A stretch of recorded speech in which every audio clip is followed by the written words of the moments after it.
All right, we do it tonight. Oh, I lost this battle. I thought everything was cool, but I got food. Talk about eating food. A non-stain day, but it didn't stay that way because of this thing here. Yo, I am a little salty, but I don't care. I'ma still rock out. I'ma still chill. I'ma still bring this song to y'all, and I will just do my best. Yo, right now we gotta talk about the rest.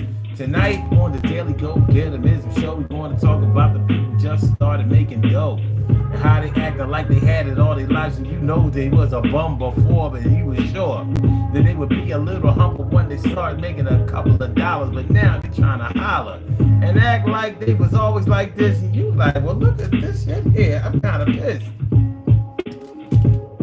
So tonight on the Daily Go Get 'Emism show, we are talking about just started making money, just found love. So, you know, I don't know about y'all, but I think it's real interesting when you meet somebody who has had a hard time struggling with finances for a long time. They've been down for a long time. They may have never really made any real money. But then they may have gone to school, got a good job, or came into some money, you know, by inheritance or an inheritance, or maybe they were in an accident and they got paid off some case money. Whatever the case is, they got a little, they making a little money, they have a little money, and now they acting like everybody else who's making less than them or doesn't have what they have just doesn't have anything, as if they weren't in that same position just a little while ago. So yeah, and then the people who have been through a string of bad relationships.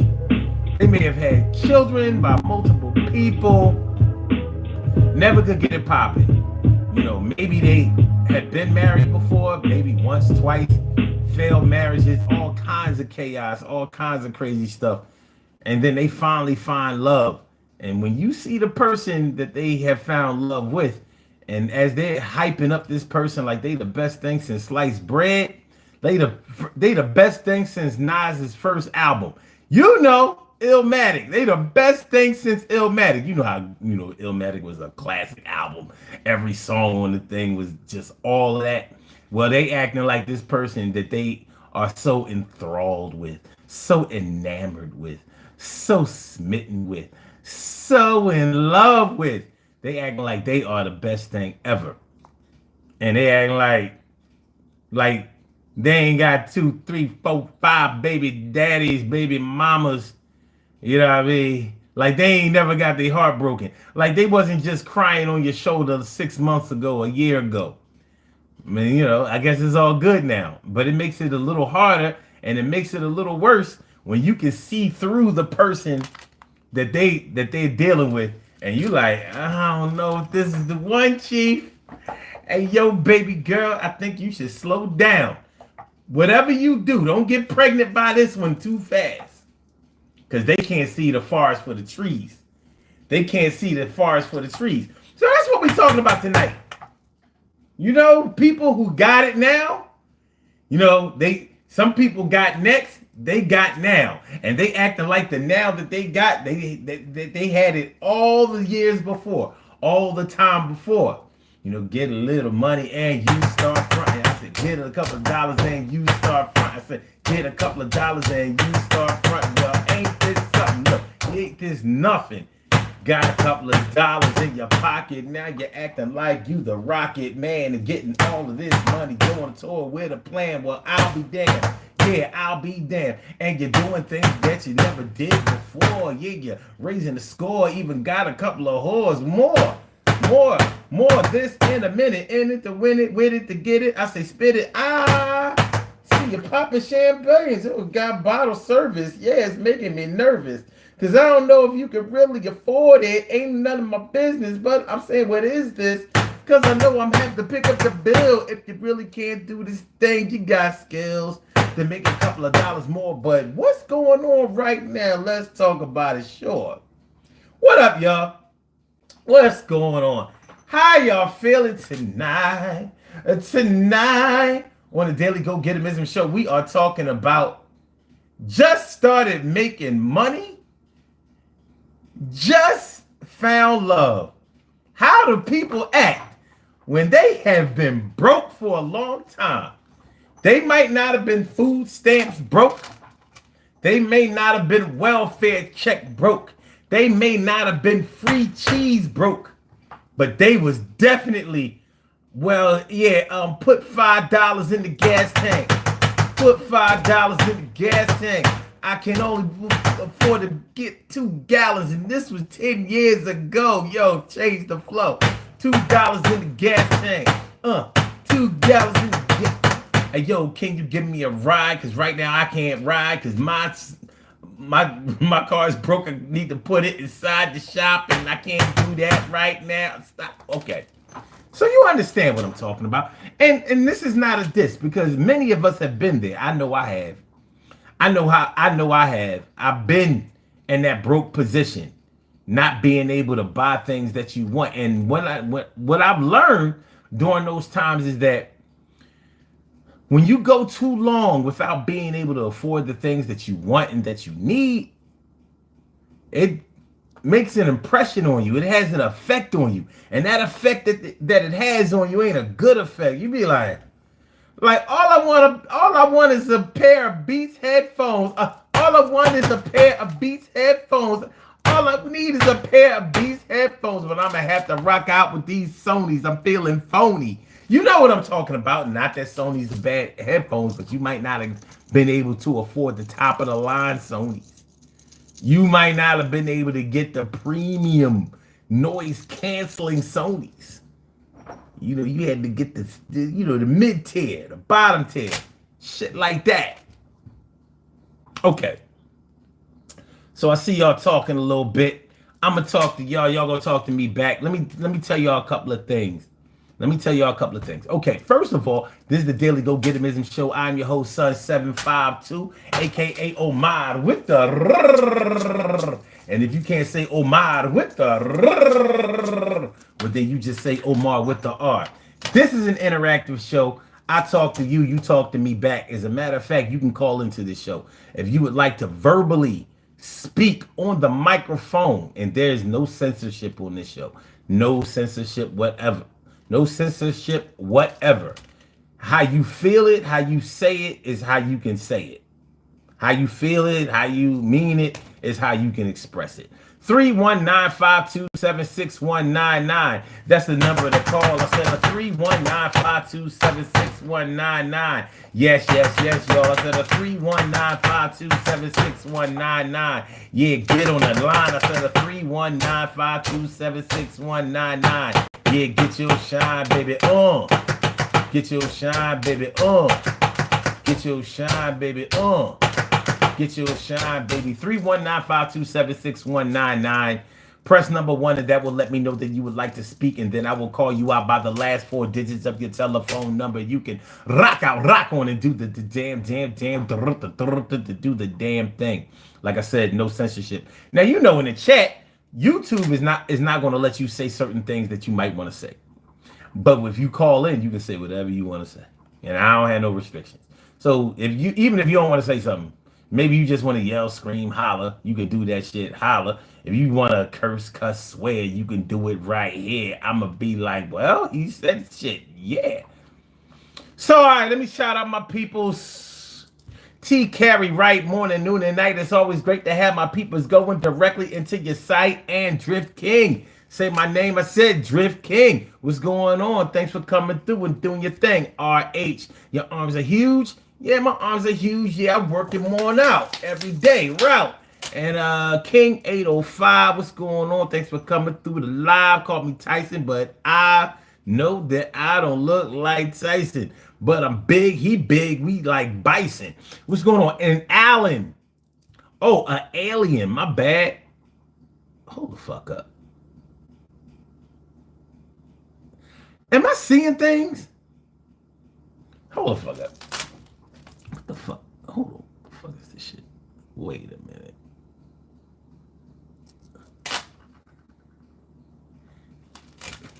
Am I seeing what I think I'm seeing? An alien. I ain't even gonna say it. I must be tripping. Am I tripping? Hold on. Hold on. I mean, my eyes deceiving me. Hold on, let me sign into my own shit. Hold on. Slow down, son. Hold on, doggy. Hold on. Let me see my own shit. Cause I know I must be wilding out. I know that I'm not seeing what I think I'm seeing.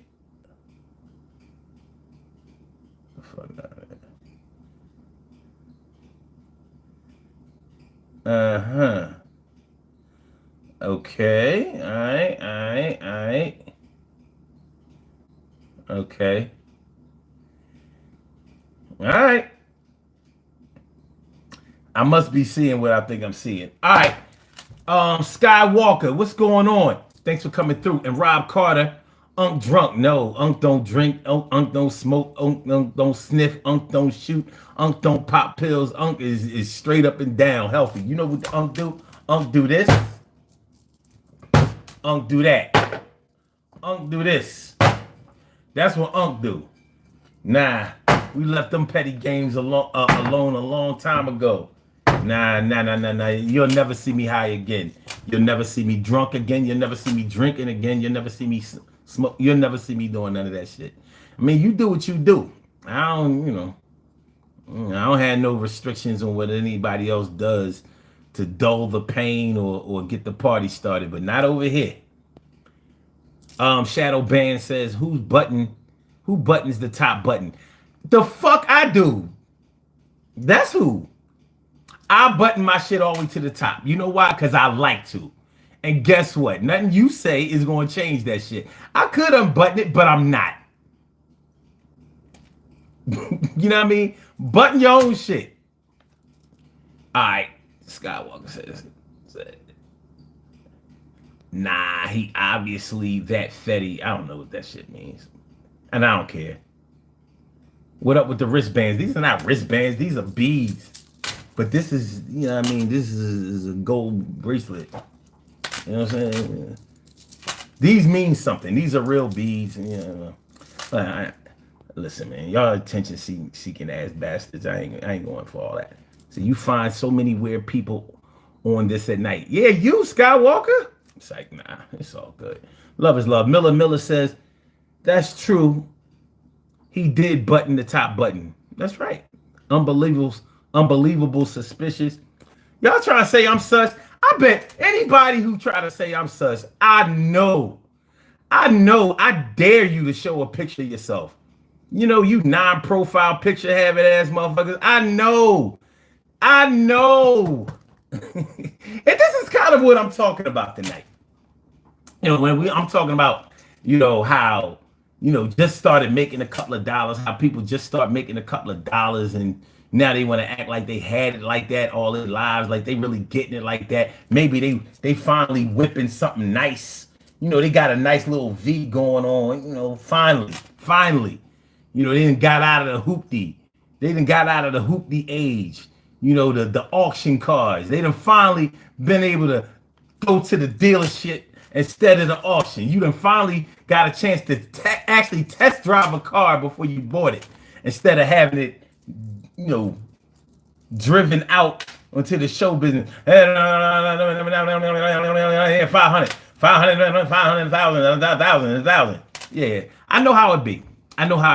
I've never bought a car from the auction, but if I bought cars from the auction, they would be cars that I would sell, not actually drive. Art of Mind.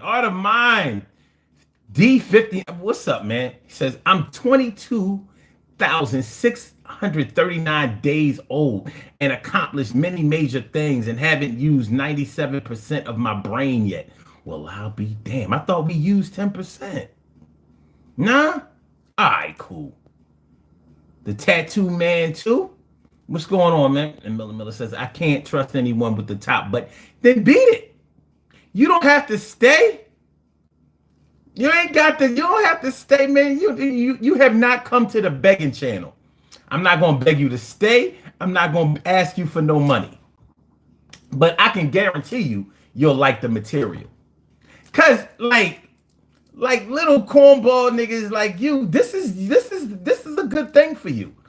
Cause you gonna like what I have to say. Cause you be like, yeah, I was like that. I was broke, ugly, not too smart. I ain't had nothing going on. I cruise late night channels, trolling real niggas, decent niggas, like son. And then you'll realize, damn, I'm still here doing that. Okay, Wicked History says, what is this show? Keep listening. Keep looking and keep listening. Living Love and Light. What's going on? How you feeling? HKL, go get them. What's going on, my peoples? Thanks for coming through. Kurt Cooper, what do you speak on tonight? Tonight. I know you already heard the topic. The topic is just started making a couple of dollars. In other words, just started making some money, just found love. So we're going to talk about how people who have been, historically broke finally have gotten a decent job, or they've come into some money and now they acting like they've always had the money. They talking greasy to people. They throwing shade at people, acting like every day is a Super Bowl. I understand. And also people who have been in bad relationship after toxic relationship, after bad marriage. And now they're finally in a loving situation. And they, but they might not really be in love with somebody that's good for them. But, they got their rose-colored glasses on. They got them love-colored glasses on. They throwing on them love colors, the love colors. I see we have a caller on the line. Caller with the last numbers 2704. I'm gonna come grab you off the line in just a second. I just want to finish up this intro, and I'll be right at you. I'll be right at you. All right, so just give me a minute. Please be patient. Milwaukee is in the house. Milltown is in the house. Yo, that's my second home. Yeah. Shout out to Fondue Lac.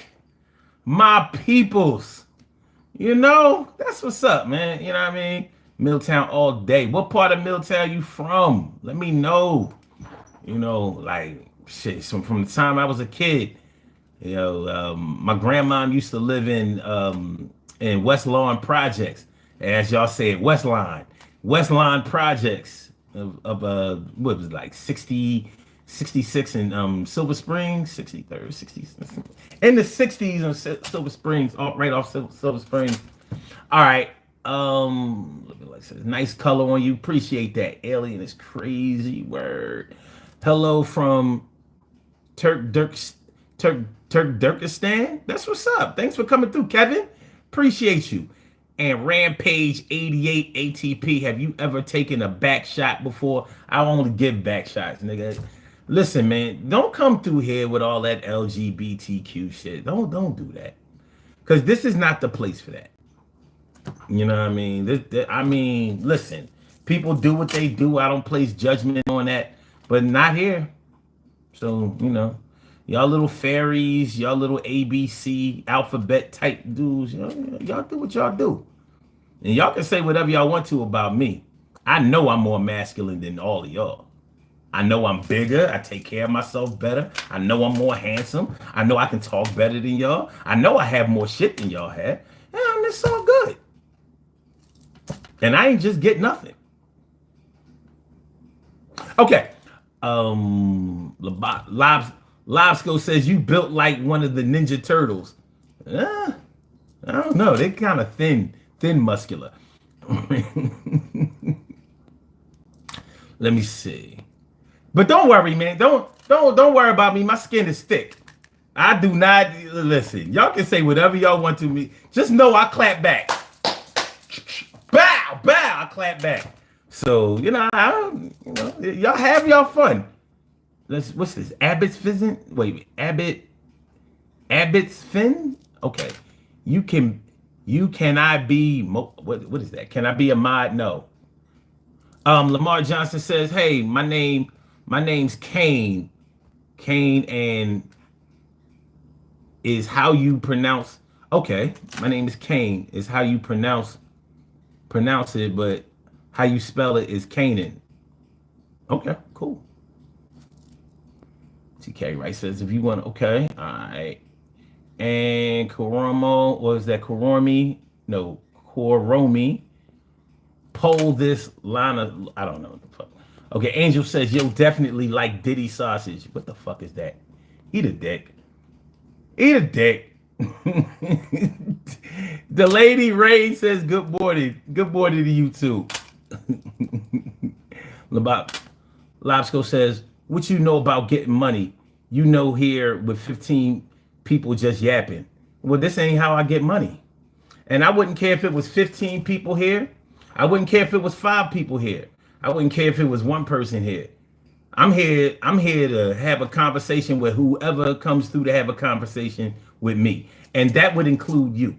So if you want to talk shit about a show that you are here witnessing, if you're still here, I mean, what does that say about you? Like, I mean, just thinking about it from a logical standpoint. Jeffrey Epstein Fitness, what a name. Yo, I fuck with the content. You are one of my favorite trans. Oh, okay, eat a dick. You eat a dick too. All right, Lamar Johnson says happy July 4th. Kevin says all material things. Live Skill says, all right.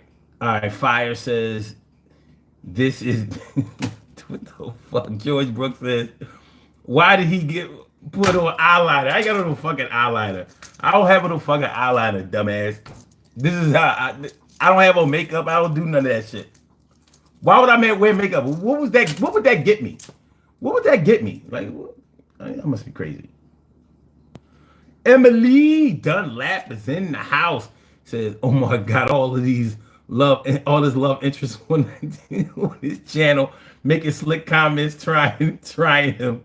They trying to recruit for that. I'm telling you, these dudes, woo." Good looking out my peoples for Russia. George Brooks says, it's not a digital watch, it's analog. That's true. But this is a smart watch. This is an analog watch. And it's a wooden watch, too. This is a wooden watch. I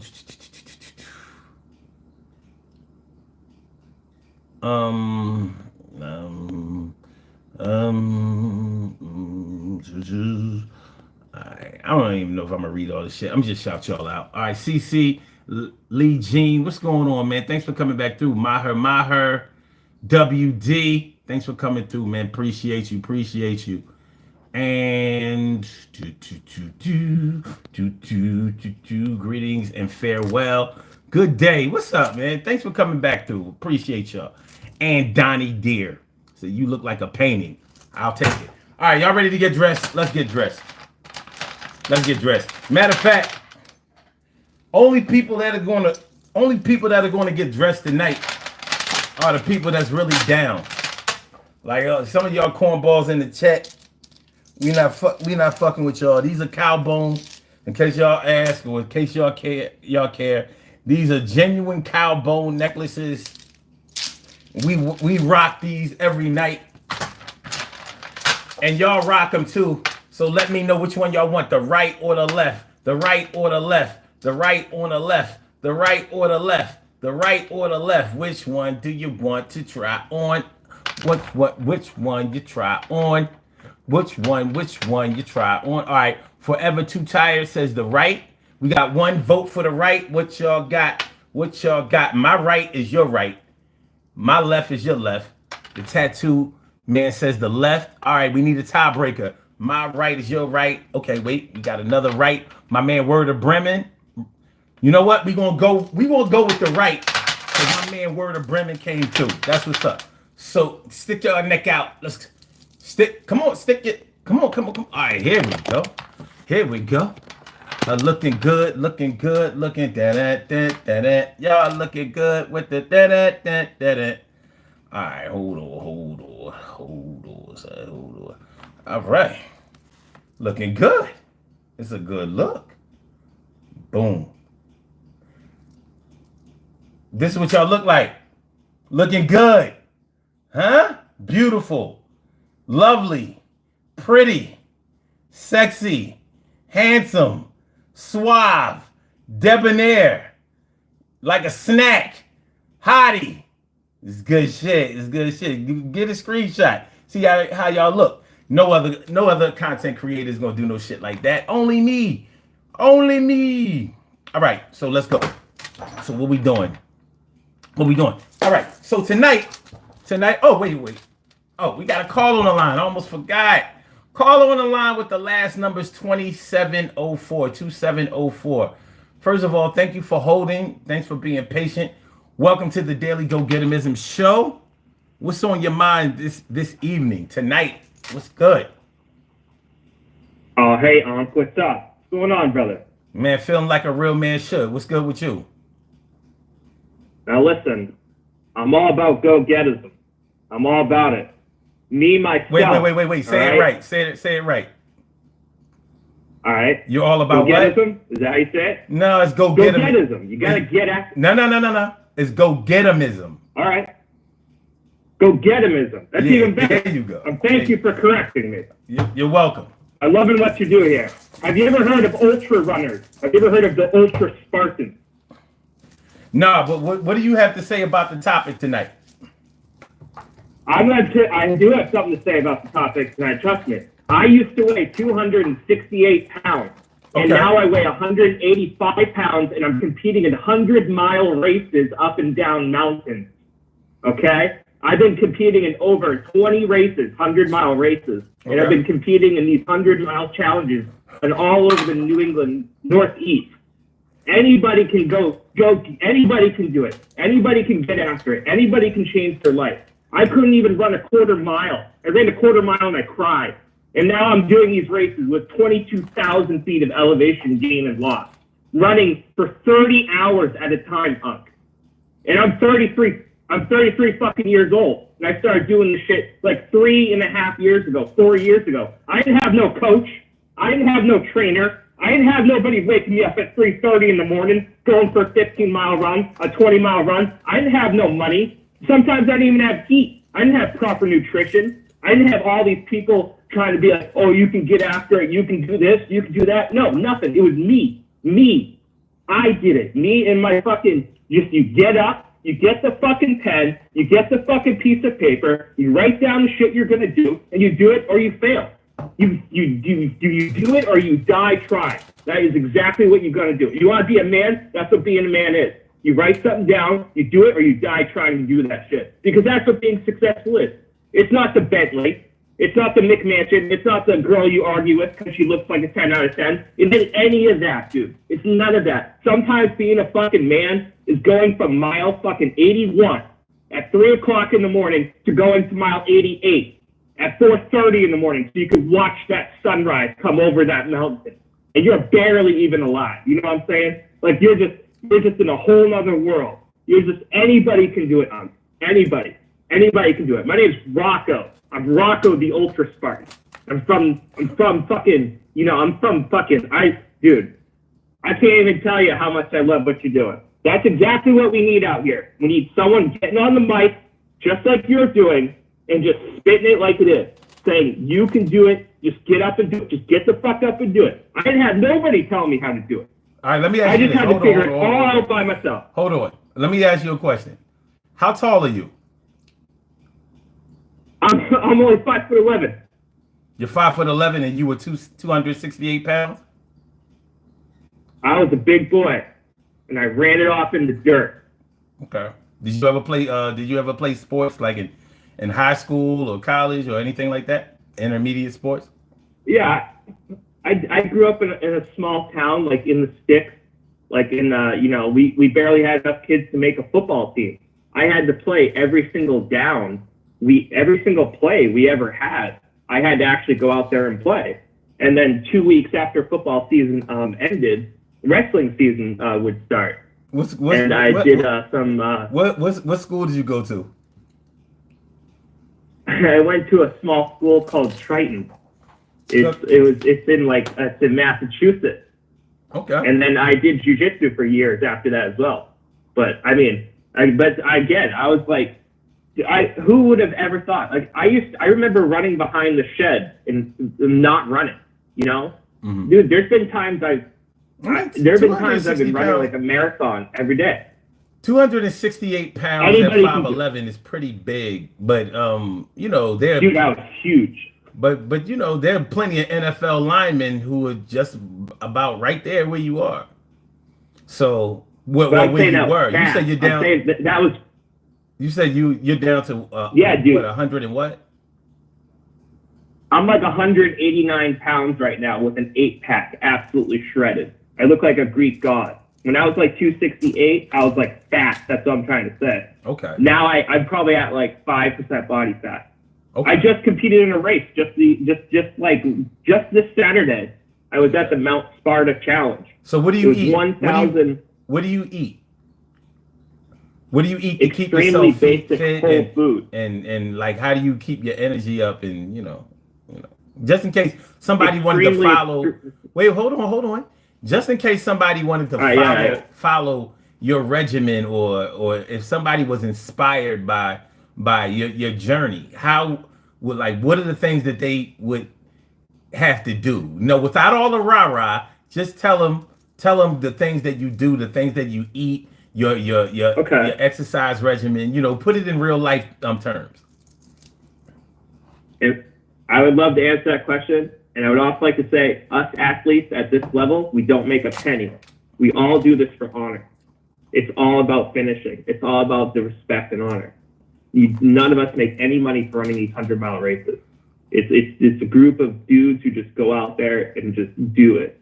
Now, what I eat, first of all, I can tell everyone out there, you're eating way too much. And you're eating way too much bullshit. We're all trained. We all think we have to eat all day long, all day, every day. You don't. Sometimes you can eat one meal a day, one good meal of rice and chicken and beans a day, and you literally be all set for that day. Now, granted, if you're ultra running, that's a science. If you're running and you're ultra running, you have to take in, that's more of a clinical militaristic operation if you're going to do that. Like you have to have, your proteins and your carbs and exact electrolytes and exact, you're going to have all these goos that you're going to be drinking and solvents and mixed water bottles and special nutrition powders that you're going to have in your packs. And when it comes to the actual fight, so to speak, it gets pretty intense, and you really dial yourself in because you can feel you're extremely highly aware of your body at all times, even while you're playing the chess game. And wait, what do you call this? A regular everyday, mm-hmm. I would say as a regular everyday, not training and stuff, you should probably just eat let's say 2 fists of chicken breast, some really nice leafy dark green like a broccoli or an asparagus. Pick one nice protein, one nice green, and one nice thing for yourself, like a fat-free mint chocolate ice cream or something like that. Don't eat too much. Like seriously, if it's like 3/5 or something, 4/5, that's enough. You ain't gotta be eating all day like that, and that's how you're gonna lose the weight too. It's honestly it's like 80% diet, 20% exercise, maybe 70-30. But if you look at the charts and you exercise, like if you do 1,000 push-ups, you're not necessarily going to burn as many calories as you think you are. If you're running your ass off, it's only like 200 calories a mile, 150 calories a mile. You don't necessarily lose tons and tons and tons and tons of weight or get ripped by extreme exercise. You really are going to do it by a very nice whole food. Now hold on. Simple diet. Now, what is this thing that you said that you participate in? What's it called? Ultra something? These are called Ultra. The group is called the Ultra Spartan. Oh, and Ultra these are called Spartan. peak races, 100-mile races. 100-mile races. Okay. Yeah. All right. Were you aware that were you aware human beings are capable of doing this? Well, I actually looked it up, and it says that you do it. Not you personally, but it says that it gets done. So I looked up ultra running, and that's a thing. And just like you said, yeah, I've been doing it. 50 miles, 100 miles. Actually, I have these I have 24 dreadlocks right now. Maybe you'll come across if you come across a picture of a white dude with a goatee, and I have 24 dreadlocks, and they're about 2 feet long, or 1.5 feet long, and a couple are 2 feet long. And when I run, they fly all over the place. And my name's Rocco. So if you come across a picture of that, then that would be me. You may not. I don't know. I mean, I've been filmed before, but there might be some ultra Spartan footage of me running around somewhere. But I mean, the whole point here is anybody can do it. You know, there were times when I would fight like every minute. You would have to reset your brain every single minute. And it's not even at the peak when I'm not even talking about like at where I'm at right now. I'm talking about like when I'm at, you know, pound 255 and there's no one to help you. There's nothing to do. That's when you got to grab that pen, you got to grab that paper, and you got to find that chair in that fucking dark room. Don't have all the lights on, don't have video games on, don't have your phone on, don't have these distractions on. Literally get your ass, sit in a fucking chair in a dark room, light a candle, do old school shit. And just, if you're in the depths of that shit, just the tiniest little thing can make all the difference. Okay. First of all, I want to say that it's commendable that you're doing this thing. I mean, I think that it would probably be a little much for the average person to try to get up to that level. But you know, anything dealing with fitness and, you know, diet and exercise and, you know, trying to prolong your life and improve your health is a good thing. But I want to get around to talking about the actual topic of this show tonight. So we're talking about just started making money, just found love. Have you ever been in a situation or seen a situation where somebody was living by humble means, maybe all of their lives or for an extended period in their lives, and they weren't really making any money, things, you know, times were really hard, maybe it was hard for them to make ends meet, couldn't pay their bills, couldn't take care of general business, and then they finally, you know, pulled themselves out of the muck and mire of financial ruin and maybe got a decent job, maybe went back to school, learned a trade, whatever they had to do in order to make more money, and then they're doing well. But now they're acting like they've erased their total history of when they were struggling, and acting like nobody else should or could be in that position that they were in, because they're acting like they were never in that position. Have you ever witnessed anything like that or heard anybody speak that way? Well, I would point you towards maybe my older brother, Ryan. He's a physician from Yale, believe it or not. Okay. A surgeon. And we grew up with no money, okay? Me and him, nothing. And the funny thing is he's actually a surgeon that works on knees and ankles, and I do all this running. So, you know, they say matrix stuff, synchronicities, you know, like, what do they call it? Simulation theory kind of stuff. That's kind of funny if you think about it. But the point being, dude, me and him were both like homeless once. You know, I've lived in my car, he's lived in his car. He used to live in his car outside of the University of Miami because he couldn't always afford everything to get in and out. You know, he couldn't afford stuff. And he would go to school to medical school. He would go to medical school and take the bus to Yale sometimes. He's taking a fucking bus to Yale. Who the fuck takes a bus to Yale? You know what I'm saying? And he gets in there and he sees all these kids his age, all these young men his age, and they're driving in their daddy's $120,000 car. They're driving, and, you know, they get a full ride, they get everything paid for. You know, people cook them meals. You know, they're getting massages every day. You know what I'm saying? They go home to the best thing, the best of the best. They're from lineages of money, you know, a generational wealth of money. And he did it. He came from absolutely nothing, right? Okay. And he got through. Mm-hmm. And now he has a practice, and he has this a new love, a woman, and, you know, and I see, you know, like, she wants to run his life. It's like he has no voice. He did this whole thing. You know, and this woman comes into his life, and she's like this, you know, 5'4" Hawaiian woman or whatever, and now she's trying to run the place. She just takes over the entire show, and now everything he worked for, you know, I'm sure. Imagine you do all that work, you don't feel like the king of your castle. You know what I mean? Mm-hmm. You're like the tool who's there to do everything. But has your brother ever showed signs of forgetting where he came from? Yeah, That's yeah. He has the fancy cars and the glass house on the hill, and he goes to the fancy parties and meets with everybody. He's not like that cool dude smoking weed in the woods and riding around, or partying like we used to. Now he kind of became the same thing, the very essence of which he would talk about fueled him to not do it.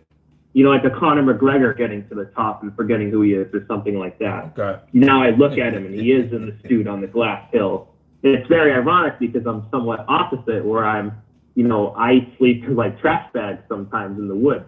And I live like in a trailer, somewhat on purpose, I suppose. So I'm not sure if that perfectly answers your question, but it's certainly an interesting dynamic we have going, right? I'm doing these races, and then he's like this super rich guy with his own practice who lost himself, at least in my opinion. He knows it. You know what I mean? But does he? But does he put other people down, or does he act like he was never down himself? Yeah, he's snotty. He's totally snotty now. He's totally like aristocratic. Okay. He's totally like in the club. Oh, okay. But it's almost like I lost him in a way. Oh, okay. Do you miss your brother? Do you miss the old version of him? Okay. All right. So how can you not? No, I don't think that you could. Well, some people may act like they do, but I'm thinking that you've gone on to be successful in what you were doing, and even though it's not in the financial realm, it seems like you put the same type of energy into your fitness routine and your accomplishments with the ultra Spartan thing that your brother put into his academics in order to be able to compete in an Ivy League school, and in order to improve his not only financial situation but also his educational situation. So maybe both of you are on different sides of the spectrum, but you both sound like you have a certain determination and a will to succeed, and both of you are going for yours in your own right. That's what it sounds like to me. If you want to go, I'm sorry, how do you say it again? We should say it together. Go get himiism. Go get it. Go get himiism. You said it right. Go get after itism. Mm-hmm. No, go get himiism. If you want to be really good, go get himiism, which is what we all should be doing every single day. Because that's what you can't. I studied the darkness. You know what I'm saying? Like, you're gonna have to really study, and you're going to have to really get in there. You're going to have to literally break bones to make this happen. No one's going to come to save you. That's the first thing everyone out here needs to understand, is that even if people help you, no one's going to save you. People might stand with you, but they're not going to stand, people stand right beside you. You know what I'm saying? It's like, no one is coming to save you. No one. You have to do it yourself. You have to get in there. You have to set even the smallest, tiniest bar and just step over it and just get in there and then check that box. And that's going to grow. If you want to get to a place where you're going to be good at something, okay, first of all, you're going to get a lot of hate. If I could walk on water, my haters would say it's because I can't swim, right? You're going to get to a place where very, very few people are going to understand you. They're not going to like you. They're not going to tolerate you. You're going to be on the outside, but that is what it's going to take to get to a place where you're great. There's going to be a period of loneliness. It's going to be hard. It's going to be probably the hardest thing you've ever done. And you're going to question yourself during that beginning part, that lonely part, because you're in a transition where you're moving away from who you were, but you're not yet who you're going to be. So in that chasm, in that darkness, that's where, there's not always that light at the end of the tunnel, but it's there. It is.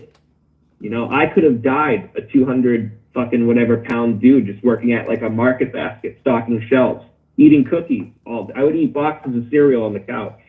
You know what I mean? And now I can run a marathon every day if I really wanted to. I can literally wake up and run a marathon every single day. Because I'm not that same. There's parts like those memories are there, but it's you can transition. We can all look at how many people just changed their lives, just instantaneous. And there's weird shit out there too. There's so much stuff we can't explain. What you have to do is you have to go into that dark room by yourself. You can't have anyone with you. You have to be able to pull energy out of every single molecule of this earth. No music, no phone, no computer, no electronics. Dive into your own mind, sitting down, walking, running, mowing the lawn. Well, not that. Just anything you can do. No, hold on. I don't mean to cut you off, but I have a couple of other callers on the line and I want to make sure I get to them. But you don't have to hang up. Just hold the line, and I'm going to come back to you. And just hold on a second, okay? Everything you need is already inside of you to go get after and get up after it. All right, cool. Hold on. All right. We're going to take the next couple of callers in the succession or the order that they requested to speak. So the next caller with the last numbers 3012, you're next, and then after you 4577. I want to welcome everybody to the Daily Go Getimism Show. Before I take the caller, welcome to the Daily Go Getimism Show. Thanks for coming through. And I also want to ask everybody to please like the show, share the show, subscribe to the channel if you haven't subscribed to the channel yet. I would appreciate that. And we're actually talking about just started to make some money, just found love. So we're talking about how some people, when they start finally, improving their financial situation, sometimes they start acting a little bougie. They start fronting a little bit. They start stunting a little bit. They start acting like they always had it like that and was never down when you know a lot of information to the contrary. But hey, they say fake it till you make it, and maybe when you make it, you act like you never had it. Also, when it comes to, finding love, some people may have been through the relationship ringer and they finally found the apple of their eye and the love of their lives, and they're acting like this person is all of that, and this person might be a kind person. It might be a person that's really gaming them, and you can see it. You can see it clearly, but that person that's all starry-eyed and in love, they can't see it. So what do you do? So that's what we're talking about tonight. We want to take the next two callers, and anybody else who would like to call in. The number to call is area code 319-527-6199. 319-527-6199. Press number 1, and that will let me know that you would like to speak, and then I will get you on up in here. No censorship. This is the Daily Go Getimism Show. Welcome again. So, without any further ado, and with many apologies, thank you for holding. Caller with the last numbers 3012. Welcome to the Daily Go Getimism Show. What is on your mind this evening? What's good? This is a great topic for me because I found myself doing this. Once I finished nursing school and once I bought my little cabin in the woods, I always talked about, I've called before, traveling down the coast. It's such a beautiful drive, and I find myself from the beginning of driving down there, you want to drive slow, you want to take in everything. But once I lived in this environment outside of all the traffic, when another slow car got in front of me, I would just be like, get out of the road, just pull over, just being so frustrated with other people wanting to take in this beauty. I even found myself posting about it online, like, some of us live here, and if you're going to be up here driving through the coast, I know it's beautiful, but just pull over and let the person go. And I had to wheel myself back and say, hey, you're becoming an uppity bitch. So yeah, I just wanted to share that. I will not be that way anymore. Thanks for your show. You thought you were uppity just because you wouldn't let somebody pass, or? No, it was more just like taking in, when you finally stop, when you finally don't have to be in the traffic of the city anymore. And you're finally driving in an area where it's just breathtakingly beautiful. There's just coast all around you. It's absolutely beautiful. And when I first started to drive, it would just be a really slow drive because I would be taking in all of the nature. But I got so used to it, just going from not having it to having a little bit of it, I got so used to it to where I was frustrated by the next person coming and seeing the breathtaking views and driving slow. And I had to will myself back in to say, hey, that's not right. It's not right that you're feeling like that, or not right that you're treating other people like that is not used to visiting the scene. Well, that's an interesting take on it, because I would have never looked at it that way. I'm thinking about a situation where people are putting other people down, or just putting on a persona as if they were born with a silver spoon in their mouths, or like their parents really were spoiling them growing up, and none of that may be true. But it doesn't even have to be that way. It could have just been a situation where, okay, like for example, between 2009 and 2018, like that was a rough time for me. Little dead end jobs.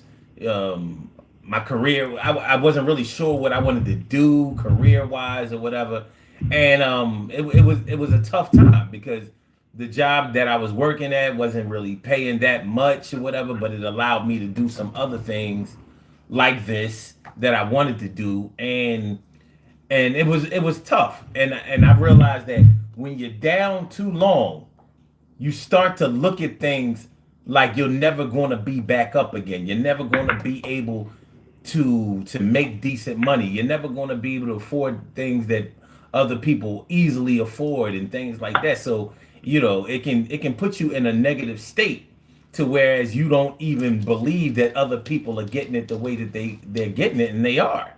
So when you finally start making money, you can sometimes forget where you came from, because it's a painful place. If you aren't well adjusted, if you aren't grounded, you may just want to escape your past or your history or whatever, because there's shame for you being there, not really realizing that everybody goes through this, whether they go through it financially, whether they go through it emotionally. Some people even struggle with mental illness, trying to just get their head on straight so they can form decent relationships, have decent relationships and things like that. So forgetting where you came from is one thing, and I could have easily titled the show that, but it's deeper than that. It's bigger than that, because it's like a whole mentality that you try to escape from on one end and get into from another end. And it can alienate the people who have known you for a long time, because they're looking at you like,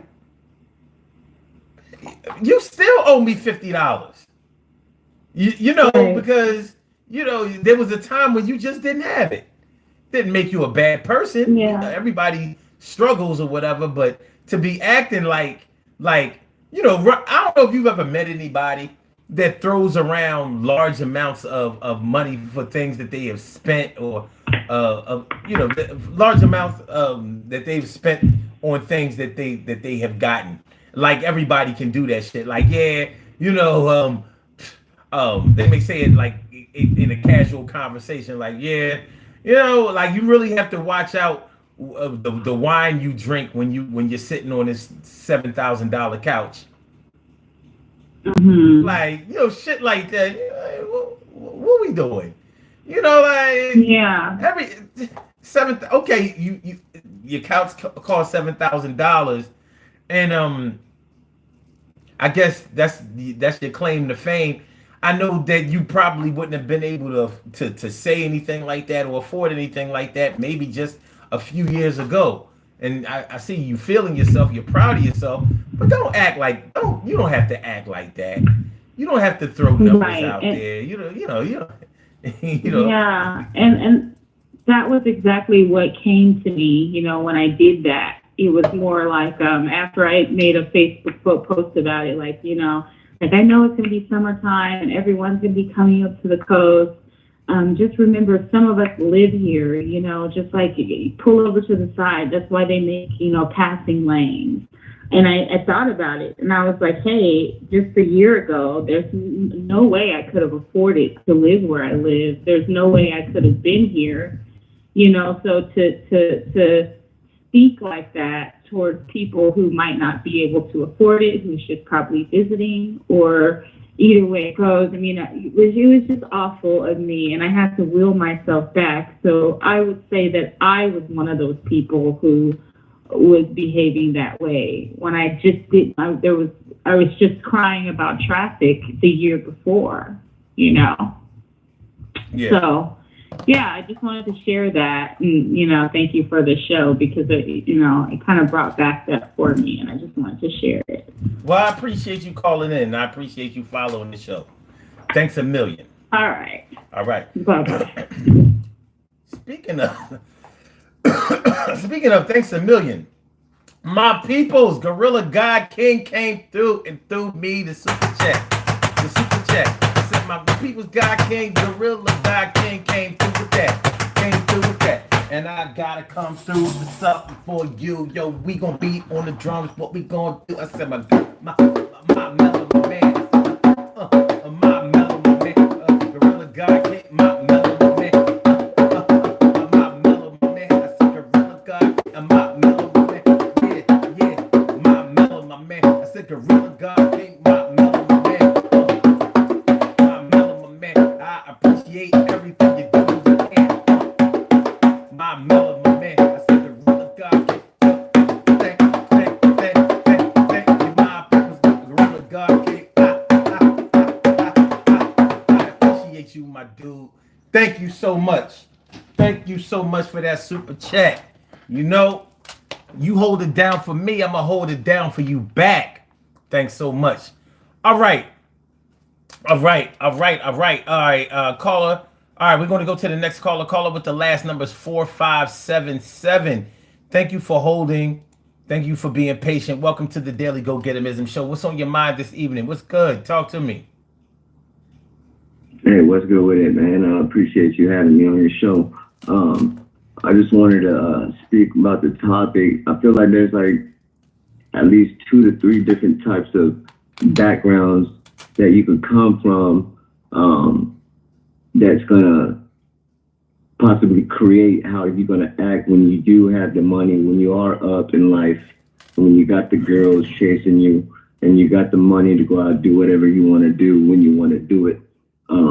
It's the ones that come from the struggle that know the value of having assets, and the ones that was born with the silver spoon, just pretty basically that haven't struggled in life and just kind of just got whatever they wanted when they wanted it.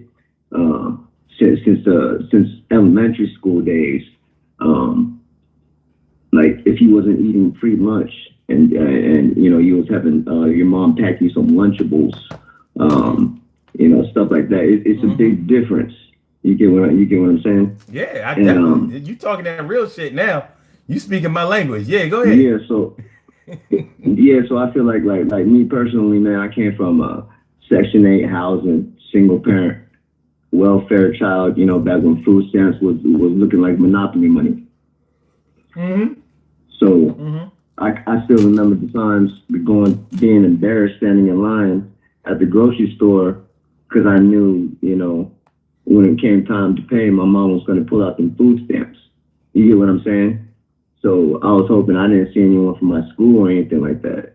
You know what I mean? Because just being embarrassed. And all that stuff that I experienced as a youngin', when I got older, it just made me look at money in a different way. Like it just like you get a different outlook on life. So when you do come up, it's like, you know, you come from the bottoms, you know, the lower class, and here in America, that's basically what it's coming down to now. That American dream, it no longer exists. You know what I mean? Fact. That middle class is being wiped out. So you either gonna be in that lower bracket, or you're gonna be bombing, and you're gonna be in that upper bracket. You get what I'm saying? Yeah, I do. Absolutely. So So yeah, and then what? Go ahead. Go ahead. No, go ahead. Go ahead. Finish up. Oh no, I was just gonna add in the whole, when it comes to the women and the love life, when you broke, man, it ain't really much you could do. So when you come from nothing, basically all you got is your mouthpiece. So back then, we call, you got the ism, or you don't, because we ain't got the funds to go take shorty out on a movie, go buy some popcorn and a soda and some candy for like $20.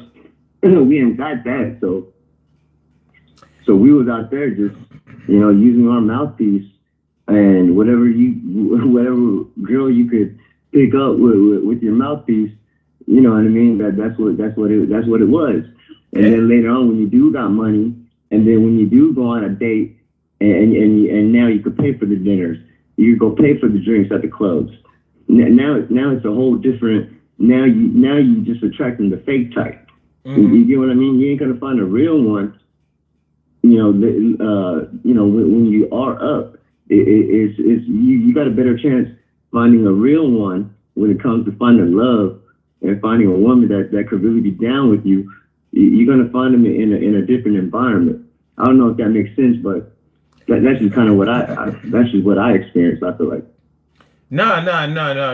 All of that stuff is real stuff. The thing is, like, a lot of us come from humble beginnings. Even if your parents had like a decent job or had decent jobs or whatever, and were able to provide, we still middle class. We still struggling in some area. We still have to budget our money. We still have to, sometimes we had to get the the Carolina rice instead of the Uncle Ben's or some shit like that. You had to do what you had to do. The thing is, some people are so scarred from that experience of growing up, maybe not being able to have the latest styles and trends and all the material things that they may have seen their peers have and all that stuff. So when they finally get it, they want to erase their whole history of when times were hard and when things weren't so good. They want to make it seem like they've always been that way. And sometimes they can get into right. Yeah, sometimes they can get into putting other people down. Like you said, you grew up in Section 8 housing. I'm thinking like, shoot, Section 8 housing is actually a gradual step up from like living in the projects. And I mean, even though it's still public housing, it's subsidized and all of that, you're on your way to doing better, because a lot of people who have Section 8 have houses instead of apartments. Not that there's anything wrong with having an apartment, but seeing yourself in a house can often make you ambitious to the point where you want to own your own house one day. So it can be a good example. People who use the welfare system for advancement, I can't be mad at them.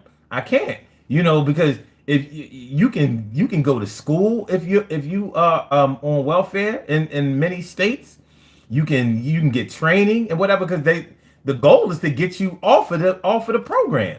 It's not to keep you on there for generations, but right. But this is the thing though.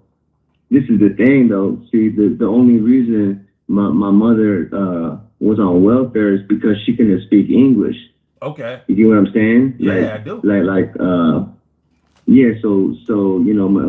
She had moved to America and married my biological pops, and they both moved from Korea to America for a better life. And then, they got married, and then I was born, then my little sister was born.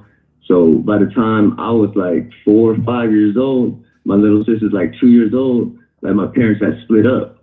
Okay. You get what I'm saying? So during those couple years, my mom was too busy raising me and my little sister that she didn't have time to go and learn some English on her own.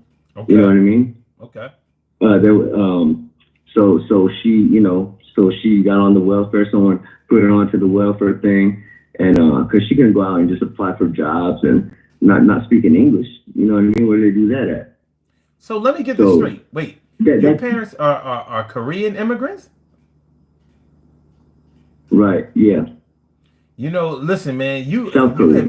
you have said, yeah, I would figure, I would figure it was definitely South Korea, but you've said something very groundbreaking, because most people look at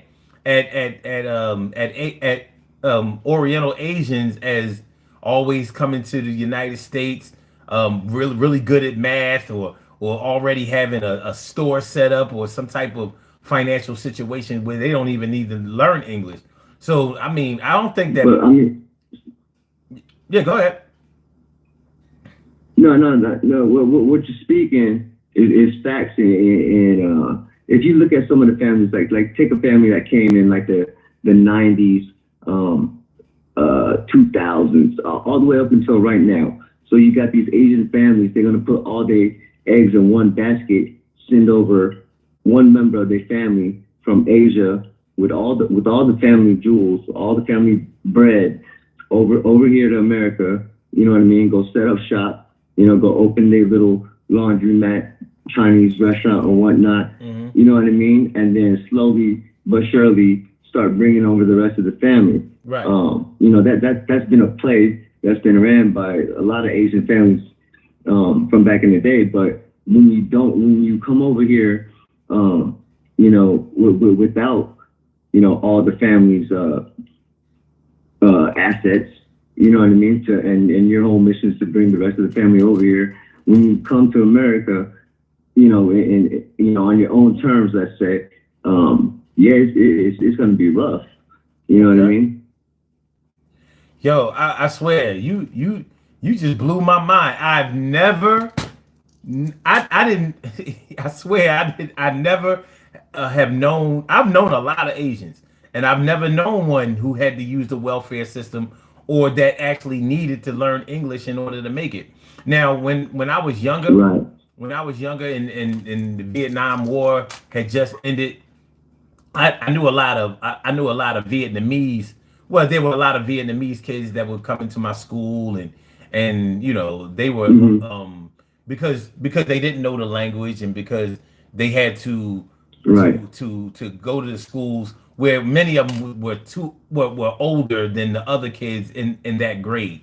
So, you know, like in sixth grade, for example, you're supposed to be 11 years old. Sometimes they would be like 14 years old, because they had Yeah, to but they learn the didn't know where to basics. place them. Yeah, exactly. So Yeah. I knew those guys they didn't have like a Chinese restaurant, or anything like that, or any type of Right. Right. I didn't know their family struggles or anything like that. But I had never gone over their houses or anything. But you have you have Yeah, given me something really eye-opening. believe it or not, bro, there's a lot of Asians that come from the hood. Yeah, I know that. You know what? I think it's the whole South Korean thing. I always associate Yeah, South maybe Koreans with that's what it is, success. because South Koreans are kind of viewed as, you know what I mean, that they view like, you know, the square Asians, you know what I mean? Mm-hmm. A little bougie, You know, Yeah, like so. right, Yeah, right, so suburbs. I expect Chinese, and definitely the Southern Asian, Southeast Asians, like Cambodians and Right, Filipinos and right. Vietnamese too. I don't expect them to have a lot of money, but for the Koreans, I'm like, a Korean on welfare? Like this is like Haley's Comet or some Sounds shit. crazy, right? Right? I've never heard no shit like that before. And I don't mean to be stereotypical, but it's just that I'm not unfamiliar with Asians. It's not, you know, I've known some, you Right. know, plenty. So, Yeah, a lot of us, man, we don't really tell our story. mm-hmm. You know, that's why you ain't seen a movie, you know what I mean, that Hollywood shot, you know, on a story like mine, like an Asian dude from the hood who's gonna go through experience the same thing as, you know, as a black brother would, you know, or any other person who come from, you know, the lower class of society here in America, you know what I mean? Mm-hmm. Because, you know, the stereotypes, you know, might just keep you looking at a Korean person like, this dude's hella good at math, you know what I mean? His parents are pushing that Lexus SUV. They own, you know, their own business. They're out in the burbs somewhere. You know, they are going to be extra bougie and, you know, ain't never committed a crime in their life, felony free, you know what I mean? But, you know, there's a lot of us, man, believe it or not, but we just kind of we just lay low and get in where we fit in and just try to survive, man. That's really the name of the game, you know? Yeah, man. I mean, I like it. Really. I'm really glad that you called into the show, and I really appreciate your testimony because it's deep, and I know I can't be the only one that learned a little something today, because you blown my mind, real shit. Yeah, stuff. Man. I'm just there to be real with you, man. My parents took us to the casino, and they left me here, man, because my cell phone battery was on 12%, and I just so happened to look through my apps and I seen Facebook. I didn't even know I had Facebook. So I turn it on and I'm just like swiping, and then I have all these people come up and they all got these little channels that you know, or shows. I don't know what this is. This like your personal show or whatnot. And then I seen the background. It says the go-getterism. And me and my boys, we always talk about, you know, we some real go-getters. And you know, we're gonna get to it, whatever it takes. Yeah. You know what I mean? And then we always be talking about, you know, you got the ism or you don't, you know. So Fact. Your title had, you know, those two things combined in one word. So that's why I just sat around. I thought I'd call in, you know, but you know, my battery's almost charged up now, so I'm about to go hit the road though, man. I appreciate you having me on the show. Yo, I appreciate you coming through, man. Come back through anytime. Please subscribe to the channel or whatever, you know what I mean? But yeah, don't hesitate to come back. Good shit. Most definitely, man. Have a happy 4th of July. You do the same. Peace. All right, thank you. All right, good shit there. Good shit. Oh, how about that? All right, we have one more caller on the line. We're going to get to him in just a second. Please make sure y'all hit the like button. Please make sure that y'all share the show. Make sure that y'all subscribe to the channel. If you haven't subscribed to the channel yet, this is the Daily Go-Getterism Show. I'm your host, Sun752. I'm feeling like a real man should. I hope y'all feeling like real men and women should also. Tonight, we are talking about just started making a little money. Just found love. Hey, couldn't get no love before. No love, no sex, no respect, no nothing. And you finally got yourself a little shorty or found yourself the man of your dreams. And now you acting like this person is all of that. They might just be a scammer. You know what I'm saying? You in love with a doppelganger. Or maybe even a what do they call it? What do they call it when somebody on the internet is pretending to be somebody that they're not? Catfisher.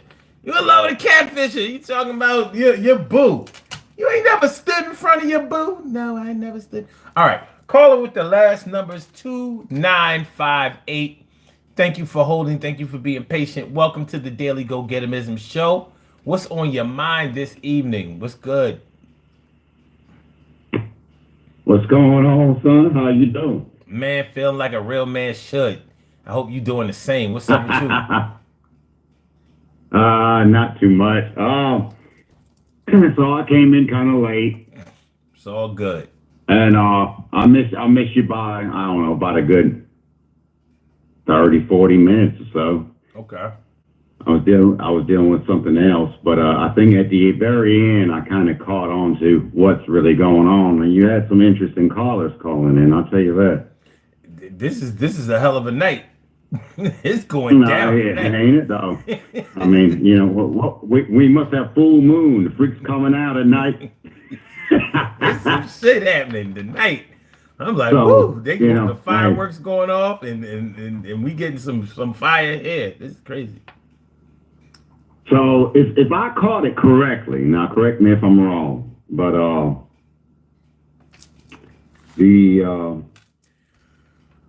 let me get this right, because I read it and hopefully I didn't misread it. But the isms, right? Yeah. The basically like the go get it isms or something like that. Okay. Well, I'd like to share a story on that. because anybody that watches you and, you know, I've been on this channel for quite some time. It just took me some time to actually interact and involve myself because I like to check channels out before I involve myself. Mm-hmm. So, but anybody that watches you and knows me and chit chats back and forth with me in the chat knows that I'm German and also Nigerian, but you know, right, born in Germany. But you know, German culture and also Nigerian culture. But we're not going to talk about the Nigerian half right now. We're just going to speak about the German culture because that's where I was born and raised. Now, the German culture expects a lot from you at an early age. At 10 years old, you're asked, what do you want to do? You're going to be unsure, of course, because you're 10. At 12 years, at 12 years old, you better know what you want to do. And I had things in mind like, I don't know, airline pilot, architect, you know. Okay. And then I was asked, you know, and those things involved a lot of math.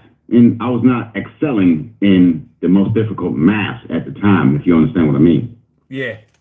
I So understand. I was faced with a question. I was like, well, wait a minute. What else do I love? Well, me being a boy, cars come pretty natural. Mm-hmm. And being a German boy,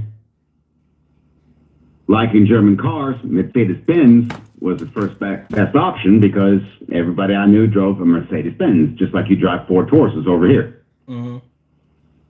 So I was like, all right, well, I want to become a mechanic, then a mechanic. And that's because, okay, at 12 years old, they push you towards your goal. So if you want to become an architect or a pilot, those are the courses they're going to push you through. Okay. And you better excel them because that's where you're going. Okay. Because that's what you said at 12 years old. That's what they want you to do. Because that's what you said you want to do. Yeah. So I said, okay, well, I just want to be a mechanic.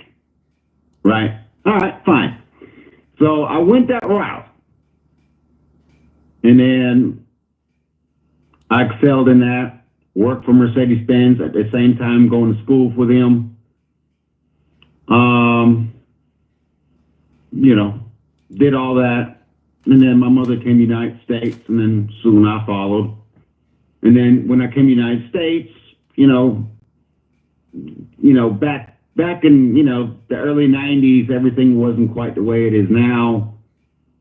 And, you know, different languages, you know, you could translate all you want, but if you didn't have the seal or certificate, it wasn't worth, you know, Yeah. trash. Okay. You know, even though I paid the money to have it, you know, translated, it just wasn't worth it. And so anyway, so I moved on with my life and I done something else. And then, so I wound up getting paid the same amount of money that I would at this point in the stage of life at Mercedes. Okay. So I made the correct career choice. So as far as getting after it and you know, you have to make the right decisions, but you have to make them early in life. That's really my point. I mean, you got to know what you want to do early in life. And here in America in general, people are not, children in general are not motivated. They're not pushed. They're not pushed far enough. You know, they're pushing every other way besides on their career choice. You know, and they're pushing every other way though. You know, they might get pushed as far as, you know, abuse or household, you know, problems or this, that, and the third. But they're never really told the truth and never really told anything or educated in any solid way. And I think that's where America in itself is lacking discipline.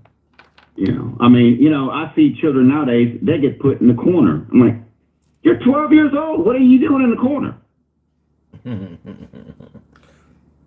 How about you go out there and mow the damn grass?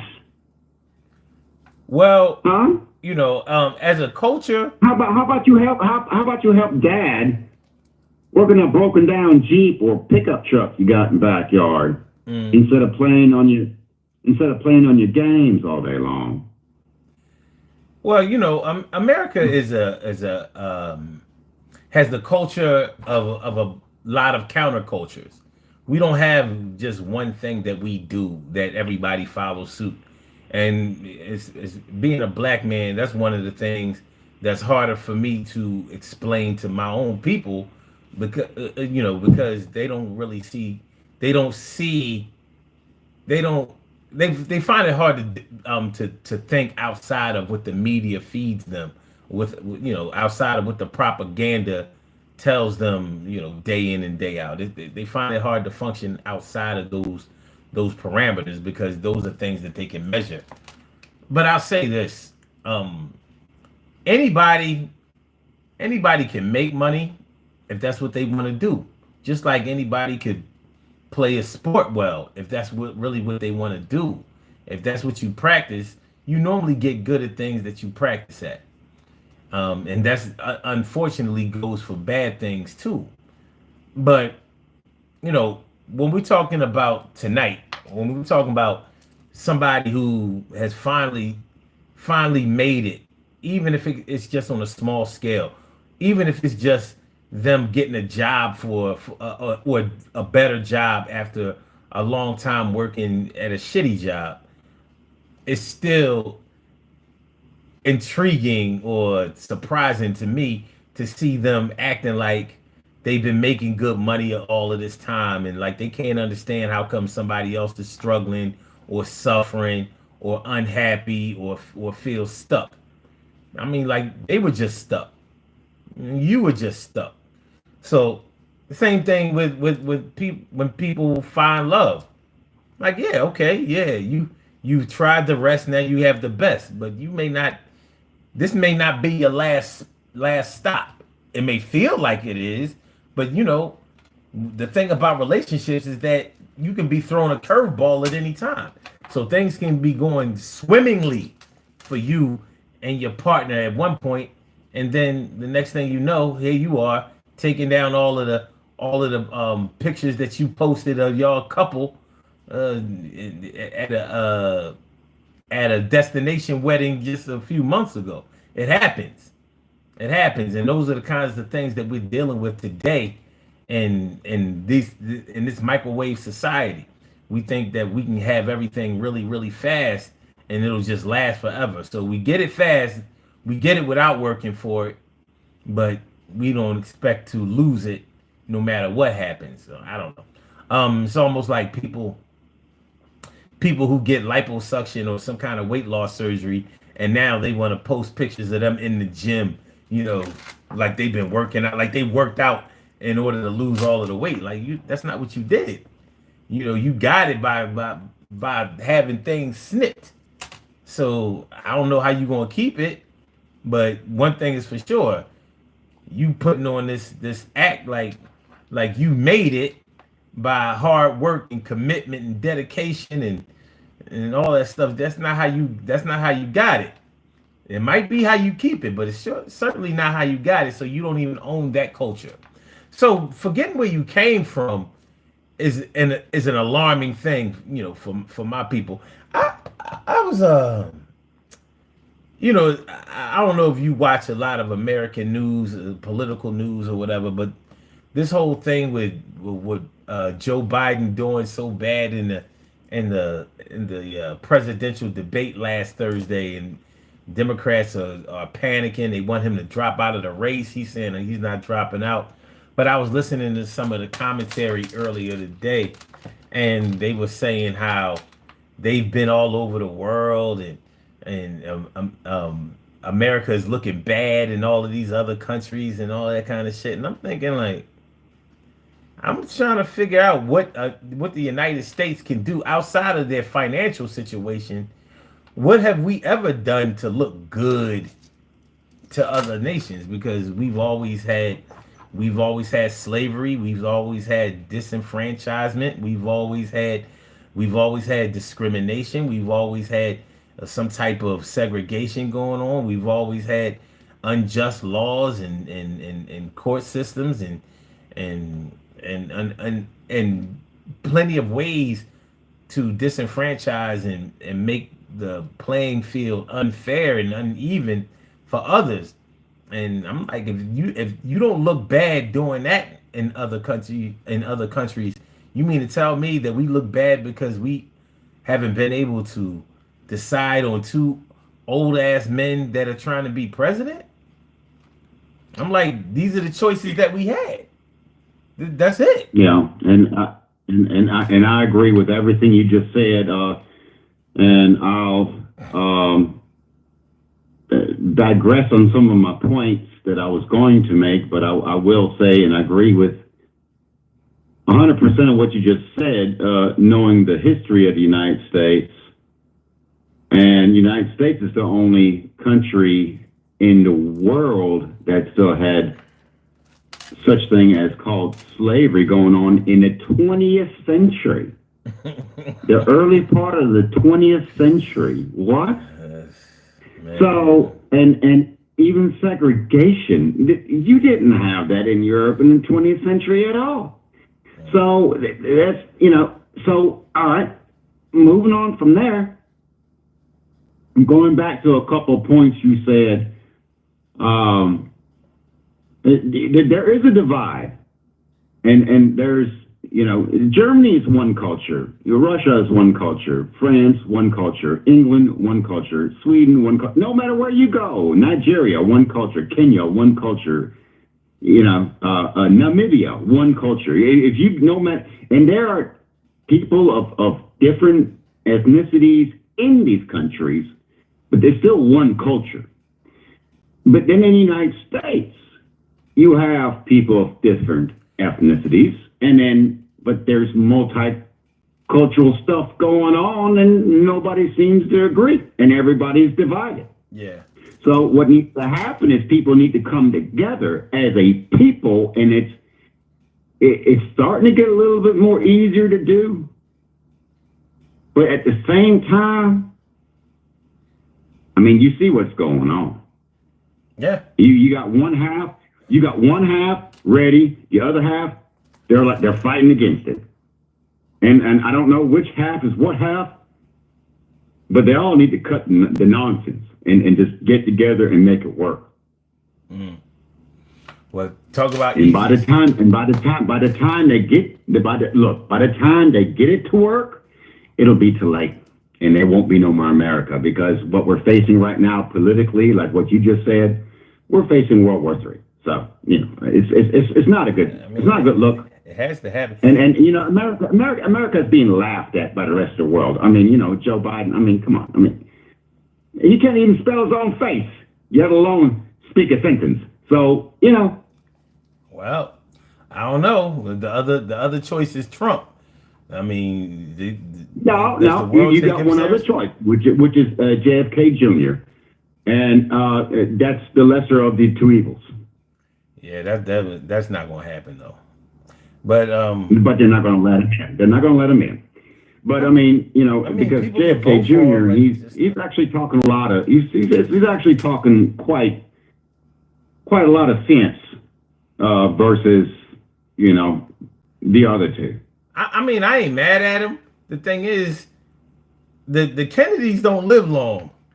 They don't. The CIA kills them off just as soon as they're born. Yeah. Look, man, Biden has a better chance of living longer than JFK. As soon as they pop out the wound, that's a Kennedy. Gotta let him know. RFK Jr. I don't know, man. I don't know. Yeah, I'm just saying. But listen, man. Listen, I appreciate you calling in as always, and it's a funny thing because I in doing this topic and we talking about America and all of that, it's funny how just like we talking about slavery, as soon as the United States so-called emancipated slavery, now they want to act like they never had slavery. Like, we always been about freedom, justice, and equality. Like, what are you talking about? Right. But you do realize this.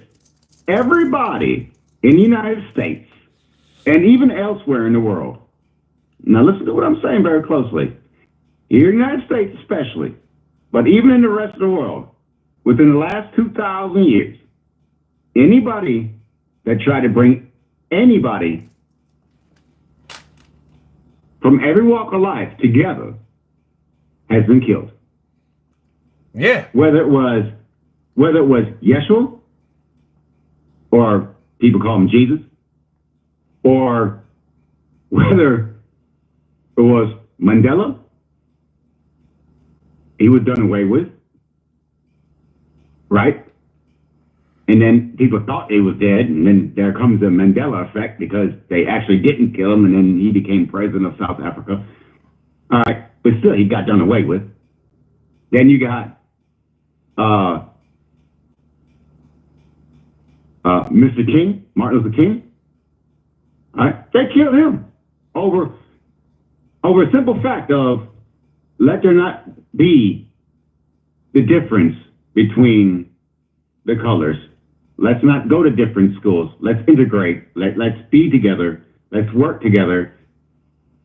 Bang, bang, shot dead. Yeah.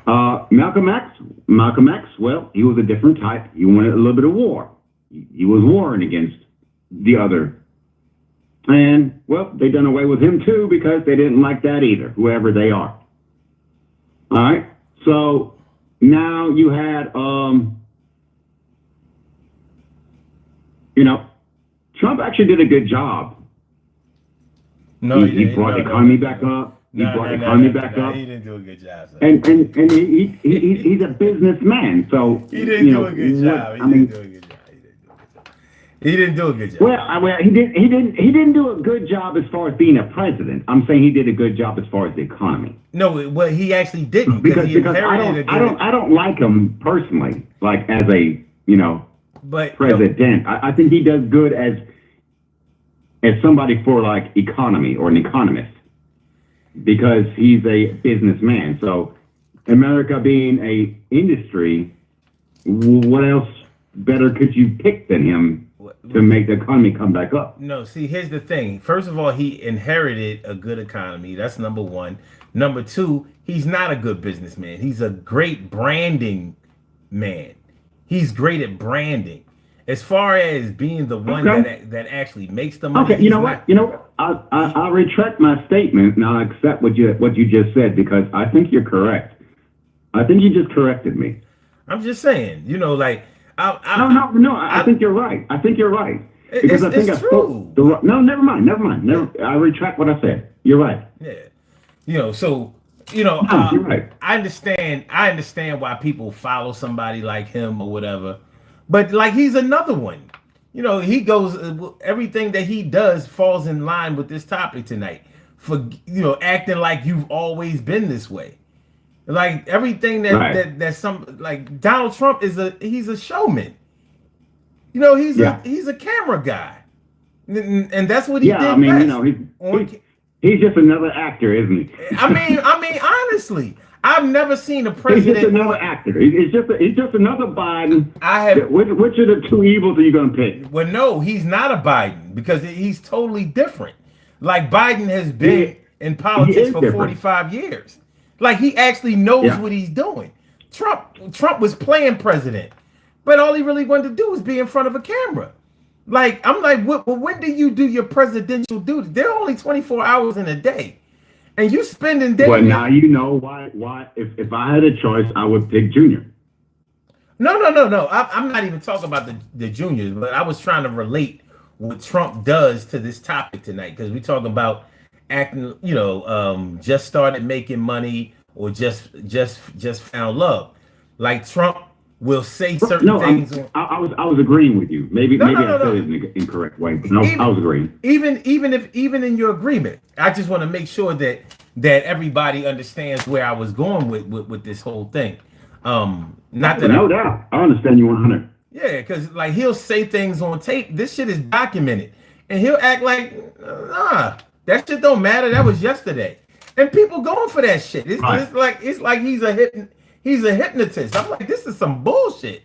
But hey, I mean, everybody has their picks. When it's your guy, you can't tell anybody about your guy. But that's the difference between a Trump and a Biden. Nobody's a Biden guy. Hold on. Nobody is a Biden guy. You would never hear anybody get in front of the camera and be like, yo, Biden is the best thing ever. Yo, Biden is my man. Like, Biden is the answer for. You will never hear anybody get on camera and say anything like that. But you will hear people say that about Trump. That's a major difference. Like, Biden is nobody's guy. He's more popular. Trump is people. Trump is the popular guy. Yeah, but nobody's really listening to what he's really saying. Exactly. He spouts some shit out. He spouts some diarrhea out of his mouth, and everybody's like, "Yeah, Trump." No, that's not it. More passes than anybody ever. Because all you got is the left and the right. When you should have more options than that. Word. Because where I'm got 16 options. Yeah. You got 16 options. You got 16 divisions of government. And then whoever is the leader of that division, that's your new chancellor. Our president, that person, whether it's he or she, does not have any power. They go around from country to country and they say, hey, this is Germany, this is what we make, this is what we do, let's do business. All right? And the chancellor is a military operation. Right? Yeah. So there's a difference. The rest of the world has presidents. Germany has a chancellor. That's different. Just like Canada has a prime minister and then a presidency. We don't even have a prime minister. Right. So that's what I'm saying. Like, you throw all these words all around you won't, but people are being hoodwinked. They're being lied to. And they don't have a good choice to pick from. And even if they do pick, the House of what is it? House of Representatives? Is it the House of I'm not sure if it's the House of Representatives or no, it's the House of who actually chooses the actual president? And I think that's the college, the electoral college. Oh, the electoral college, yeah. Yeah. They actually choose the actual president. It doesn't matter what the shit they shovel around every 4 years and how. That's just to see if the system takes. Well, to get you to vote, to see if the system takes. And then the electoral college, they're the ones that decide who your new president's going to be. Yeah, not you. But they don't decide it. They only decide it and then to make it even worse. Look, listen, and then to make it even worse, not to cut you off. Okay. To make it even worse, they're all related. Oh, well, yeah, it's all an inside job. But the electoral college, they're all related. But the electoral college only chooses.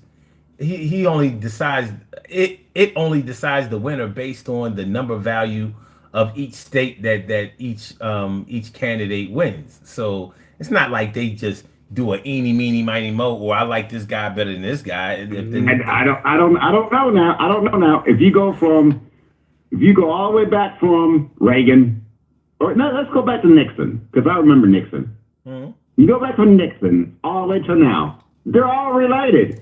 Even Obama's related to the Bush, Trump related to what was it? What was he related to? The Clintons. How the hell does that happen when his dad came from Germany? Huh? Mm-hmm. So it's yeah. Don't all Europeans know each other? Yeah. It's all just a well, I ain't gonna say it, but it's all just a jump fest, ain't it? Yeah, man, it is what it is. It's all a jump fest. So they're all related. Yeah. By blood. So they're all second, third, fourth, fifth cousins. They're all related. Every one of them. And if you look at the actual tree of the presidents, it goes all the way back to Washington.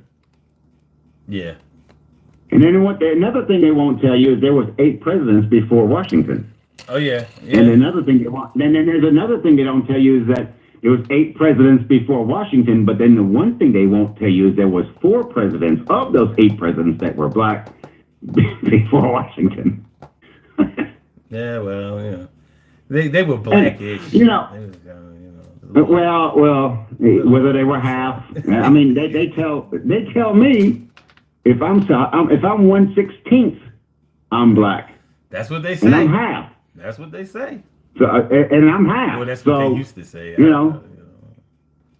Well, Yeah. I mean, that was back in the day. I mean, I don't know One about drop now, of but black blood. That's all you needed. One drop. One drop. yeah, just one little drop. One little drop. Little fake blood in there. Right. But getting back to reality of things, though, I think that everybody's listening can probably relate to this conversation, because every one of us have heard something to this effect at one point in our life. Mm-hmm. And I think that what's going on right now needs to change. Whether you like one president better than the other or one candidate better than the other, no, that's not how we're going to change. The only way as a group, as a country, is to come together and stop calling each other out for bullshit that doesn't exist. Because when you come together, you find out. When you really just find out about one another, you find out there's less differences between us than anything else. Right. You'll see that there's real reason to come together and to take our country back. Well, I say our country, it's not mine, it's y'all. That ain't mine. I just live here. No. I just live here. I just live here, you know. But, you know, I mean, my country's across the pond. But look, and you know, I don't want to be vulgar, but, you know, fuck that place too, because I ain't got no love for it either. Because it's done messed up now, and it's done messed up in a worse way as well. So, you know, the hell with them.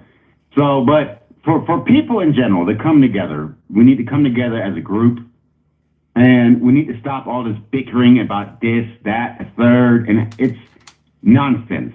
You know, people need to stop acting like children and come together. Right. And once that happens, I think these discussions will stop happening. Yeah. Because at that point, we will be together. And then we can just get online and have happy thoughts. Yeah. Well, listen, man. I appreciate you calling in. We gotta get on up out of here. We getting close to 2 hours now. We gotta release our people. But listen, yeah, like, call in anytime. You know, you always welcome, and you're always appreciated to the max. Thanks for calling in, my dude. Hey, you're my brother from another mother, man. Without a doubt. I'll holler at you later. All right. All right, man. Peace. Peace. Good stuff. Good stuff. Good stuff. All right, y'all. Let's do these birthday shout outs. And then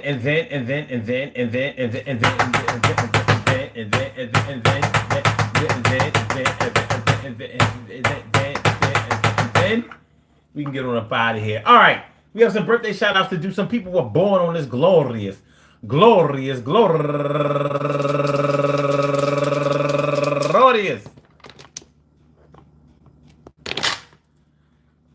July 3rd, and they deserve to be acknowledged. So let's go about our business of acknowledging them and making them feel special, because they are special, because they are special, because they are S-P-E-C-I-A-L. They get the R-E-S-P-E-C-T. They are S-P-E-C-I-A-L. They get the R-E-S-P-E-C-T. They are S-P-E-C-I-A-L. They get the R-E-S-P-E-C-T. They get number one out the box, Tammy Williams, and also April Evans. And can't forget Pretty Angel, and she's raising money for the St. Jude's Children's Research Hospital. And also Dominga Gomez and Barbara Gideon. And also Oker Iber Sylvia. And I think Sylvia is a first name, but they put it last. African shit, it's all good. And also Veronica Pittman. My girl Sandy Whaley Gibson. Happy birthday to you. And she's last but not least, and she's raising money for the Hook Up of Black Women Incorporated, Cherry Hill chapter. I want to say happy birthday to all of y'all. And I hope that today finds you all in good health, happiness, mind, body, soul, and spirit. And that goes out to each and every person out there born on this glorious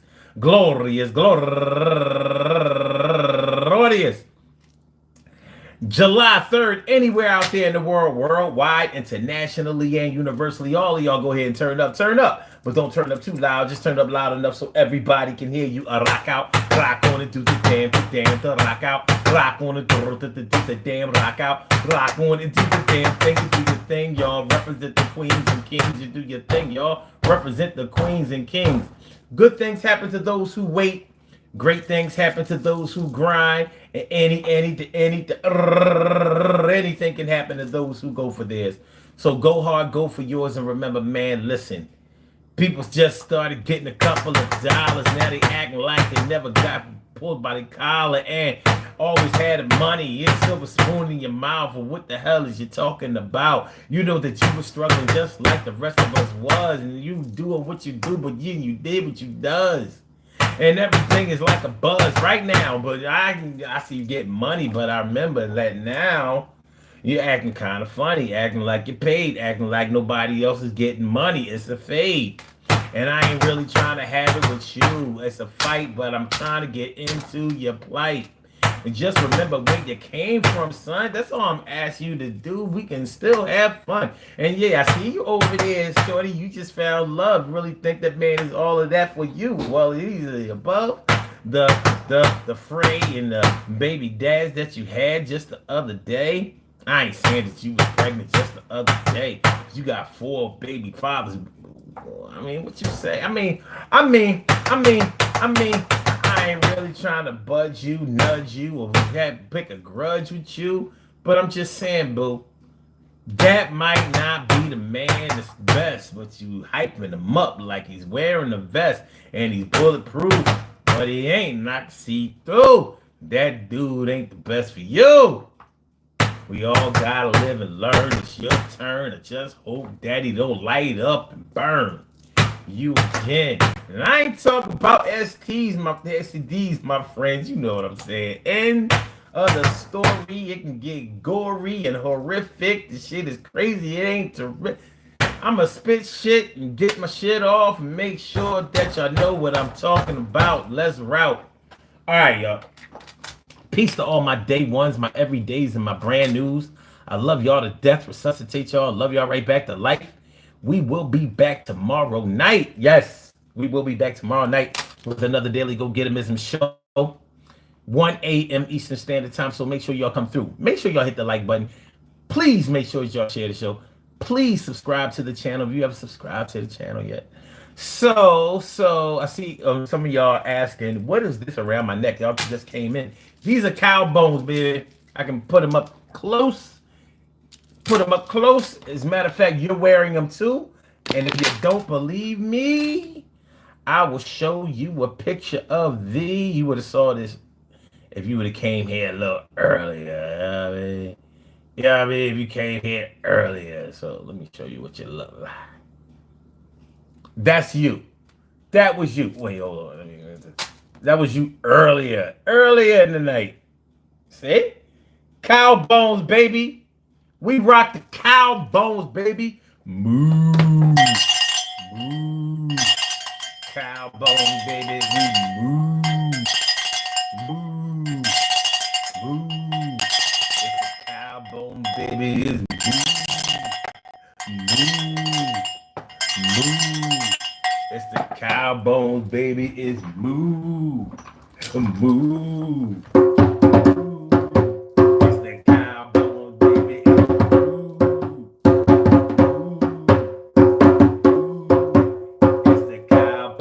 baby. It's moo.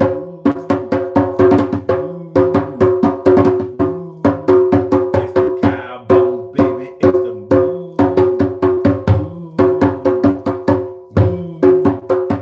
Cow bones, baby, it's the moo.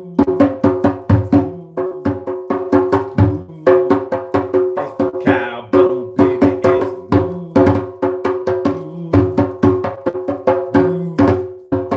Cow bones, baby, it's moo.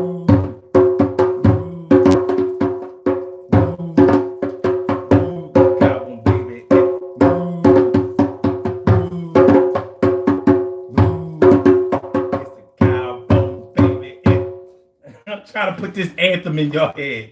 I'm trying to give y'all an anthem. It's the anthem for the summer. I said it's the anthem for the summer. It's the summer. It's the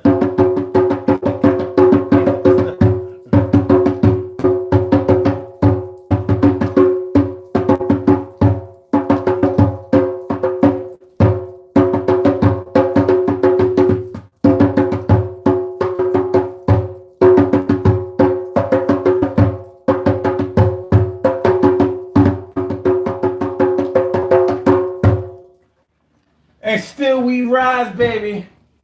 I'ma holler back to y'all. I want you listen. Peace to all my day ones, my everydays, my brand news. I love y'all to death. Resuscitate y'all. Love y'all right back to life. Like I said, hit the like button, share the show, subscribe to the channel if you haven't subscribed to the channel yet, and we will holler back. All right, so let me we can take off our uniform now because we can clock out now. Clickety clack, clickety clack. Take off the uniform. All right, let me take y'all. Let me disrobe y'all right there. You good? Everything is gonna be all right, and everything is gonna be all right. Holla at y'all, man. Have a great one. Peace. All right. Oh wait, Blog Talk gotta go out first. Blog Talk gotta go out first. First and foremost, let me get him out of here. Let me get him out of here. All right. So wait a minute.